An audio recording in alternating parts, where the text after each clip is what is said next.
کیا خدا کھانا کھاتا ہے؟ یہ کس کھانے کی بات ہو رہی ہے؟ مکاشفہ کی کتاب میں لکھا ہے، دیکھ میں دروازہ پر کھڑا ہوا کھٹکھٹاتا ہوں، اگر کوئی میری آواز سن کر دروازہ کھولے گا تو میں اس کے پاس اندر جا کر اس کے ساتھ کھانا کھاؤں گا اور وہ میرے ساتھ۔ ہم بائبل پڑھتے ہیں تو خدا کے نبیوں نے، فرشتوں نے انسانوں کو بلیس کرنے سے پہلے ان کے ہاں کھانا کھایا ہے۔ باپ ابراہم کو اسحاق کی بلیسنگ دینے سے پہلے 3 فرشتوں نے ابراہم کے ہاں کھانا کھایا۔ سیموئیل نے ساؤل کو مسا کیا بادشاہ بننے کے لیے اور ساؤل کے ساتھ کھانا کھایا۔ سیموئیل نے یسی سے کہا اپنا چھوٹا بیٹا بلا لے، جب تک وہ نہ آئے میں کھانا نہیں کھاؤں گا۔ سیموئیل نے داؤد کو مسا کیا، تب بھی کھانا کھایا۔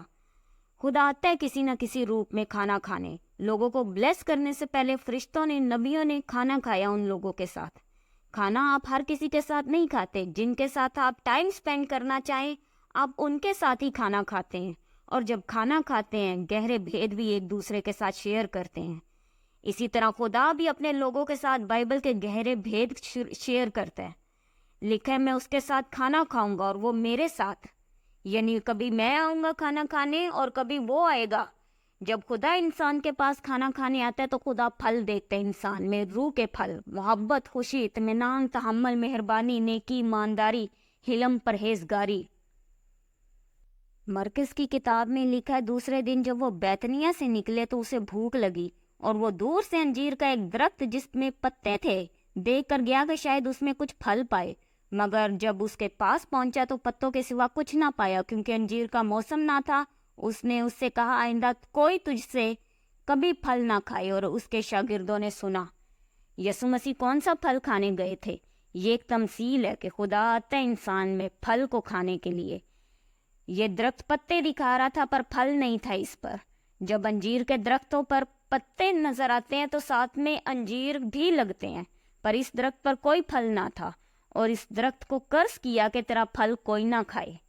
آج لوگ پتے تو دکھا رہے ہیں، چرچ بھی جا رہے ہیں، دعائیں بھی ہو رہی ہیں، پر پھل کوئی نہیں، کوئی پرہیزگاری نہیں، لنگر بھنڈاروں کا جہاں مرضی، مقبروں پر پکنک منانے جا رہے ہیں۔ اگر آپ سچے مسیح ہیں تو آپ میں یہ پھل نظر آئیں گے۔ آپ دوسروں سے محبت رکھیں گے، دوسروں سے تو رکھ ہی لیں گے، اپنے گھر کے افراد سے بھی محبت رکھنی ہے۔ آپ خوش رہیں گے، اسرائیلیوں کی طرح جس دن کوئی گواہی نہیں ہے اس دن کڑکڑائیں گے نہیں، بلکہ تحمل، مہربانی، نیکی، ایمانداری، حلم رکھیں گے اپنے اندر۔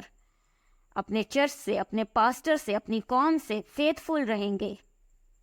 سیموئیل کی کتاب میں لکھا ہے سیموئیل نے ساؤل سے کہا کہ پورے اسرائیل کی جو بیسٹ چیزیں ہیں تیرے لیے، تیرے گھرانے کے لیے ہیں۔